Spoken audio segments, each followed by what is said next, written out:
So what do we know so far? For more, I'm joined by Alan Diehl, a former investigator for the National Transportation Safety Board and the author of Air Safety Investigators, Using Science to Save Lives. Alan Diehl, I want to walk you through some of the theories we have heard so far today and which we heard just now in that tape. Let's talk first about complete mid-air a collision or failure. What is the possibility of that? Well, the wreckage, the wreckage location pattern suggests that there was sort of some kind of in-flight breakup, but I don't think this happened at 31,000 feet, even though it's spread over several miles. That's a fairly tight pattern, and there's been reports that data was streaming as low as down to as low as 5,000 feet. So the problem may have began at 31,000 feet, but I believe the aircraft was relatively intact. Down to lower altitudes, perhaps as low as 5,000 feet. Now, we do know the tail was 3 miles from the main wreckage, and there is other debris and bodies scattered in that area. But I don't think this aircraft came apart like, for example, the Malaysia 17 flight did when it was hit by a large missile over the Ukraine. So it's not consistent with a mid-air explosion, at least not at that height?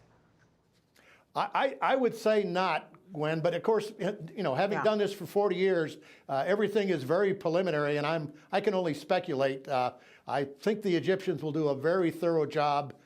We know that oftentimes people say this is like putting a jigsaw puzzle together, only many times you don't have all the pieces. I think we've got all the pieces right now.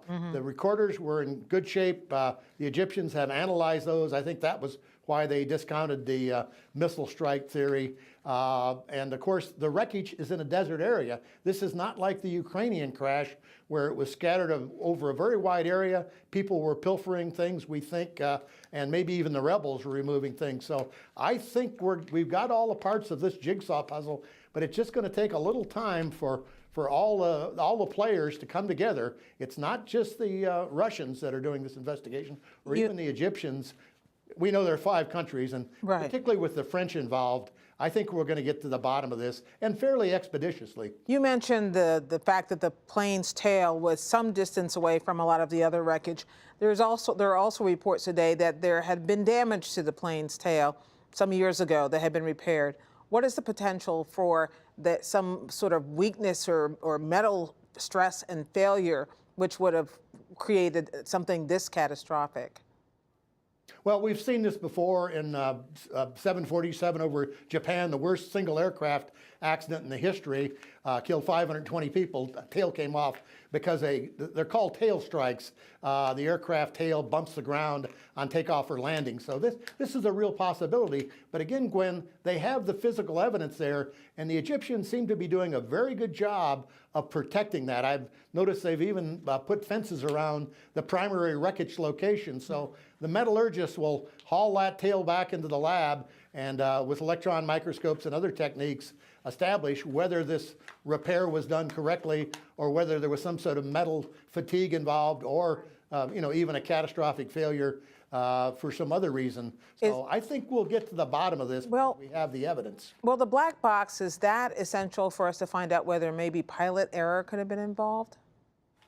Absolutely. And of course, as many people have said, everything is still on the table. Another thing that was very curious about this, and again, these are initial reports confirmed, I guess, by the Egyptians, that their radar data suggested that the plane didn't just suddenly dive out of the sky from 31,000 feet, that it actually entered a series of undulations where it climbed and dove a couple thousand feet before it made its final plunge towards the desert. So that could, you know, we've seen this in the past with these highly automated aircraft where pilots have been confused and perhaps shut down the wrong system. The automation is fed by other sensors, and sometimes these sensors, like in the Air France accident in the South Atlantic, in essence, they're feeding erroneous data to the computers, and the computers do things that cause the pilots to be confused and contribute to this. Now, you can argue that's pilot error or design error.